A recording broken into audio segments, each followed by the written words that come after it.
এই মুহূর্তে সংঘর্ষ চলছে রাজধানীর ধানমন্ডি ৩২ নম্বর এলাকায়। শিক্ষার্থীরা ইট পাটকেল নিক্ষেপ করছে, অপরদিকে কিন্তু আইনশৃঙ্খলা বাহিনীর পক্ষ থেকে আমরা দেখছি যে শিক্ষার্থী লক্ষ্য করে ইট পাটকেল টিয়ারশেল নিক্ষেপ করা হচ্ছে।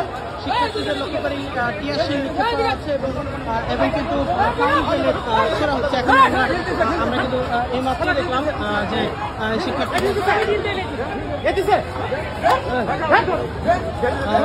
লক্ষ্য করে কিন্তু শিক্ষার্থী এবং পুলিশ এবং সেনাবাহিনী মুখোমুখি অবস্থানে পক্ষ কিন্তু তিন দিকে অবস্থান করছে।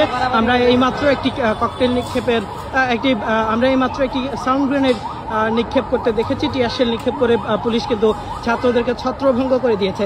এর আগে সকালবেলা কিন্তু ঢাকা কলেজের শিক্ষার্থীরা দুটি বুলডোজার নিয়ে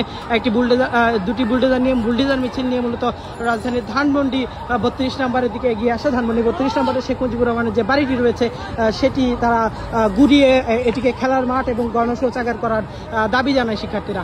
সেটিকে ঘিরে আপনারা দেখতে পাচ্ছেন এখনও কিন্তু ঢাকা কলেজের দিকে শিক্ষার্থীরা পুলিশের বাধার মুখে ঢাকা কলেজের দিকে এগিয়ে গেছে এবং সেদিকে কিন্তু এই মুহূর্তে শিক্ষার্থীরা সেদিক থেকে প্রতিরোধ করার চেষ্টা করছে। অপরদিকে আইনশৃঙ্খলা বাহিনী কিন্তু টিয়ারশেল নিক্ষেপ করে তাদেরকে ছত্রভঙ্গ করে তাদের ক্যাম্পাসের দিকে ফিরিয়ে নিয়ে যাওয়ার চেষ্টা করছে।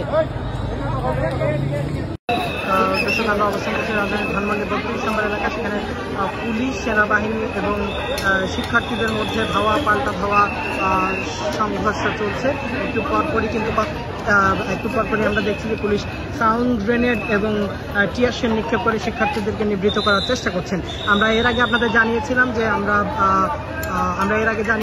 ঢাকা কলেজ থেকে শিক্ষার্থীদের একটি মিছিল মূলত দুটি বুলডোজার নিয়ে ধানমন্ডি ৩২ নম্বরে বঙ্গবন্ধু শেখ মুজিবুর রহমানের যে বাড়িটি রয়েছে সেদিকে এগিয়ে আসে এবং তারপরে কিন্তু শিক্ষার্থী এবং পুলিশের মধ্যে এক ধরনের উত্তপ্ত বা পরিণয় চলতে থাকে। শিক্ষার্থীরা কিন্তু তাদের বুলডোজার নিয়ে ধানমন্ডি ৩২ নম্বরের দিকে প্রবেশের চেষ্টা করলে পুলিশ এবং সেনাবাহিনীর সঙ্গে শিক্ষার্থীদের সংঘর্ষ বেঁধে যায়। তারপরে কিন্তু সেনাবাহিনী লাঠিপেটা করলে কিন্তু সংঘর্ষ বেঁধে যায়। এরপরে আমরা দেখেছি যে টিয়ারশেল নিক্ষেপ এবং বিভিন্ন সাউন্ড গ্রেনেড নিক্ষেপ করে পুলিশ কিন্তু তাদেরকে ছত্রভঙ্গ করে দেয়। এই মুহূর্তে পুরো এলাকা কিন্তু পুলিশের নিয়ন্ত্রণে রয়েছে। আপনারা শুনতে পাচ্ছেন একটু পরপরই কিন্তু টিয়ারশেল নিক্ষেপ হচ্ছে, সাউন্ড গ্রেনেড নিক্ষেপ হচ্ছে।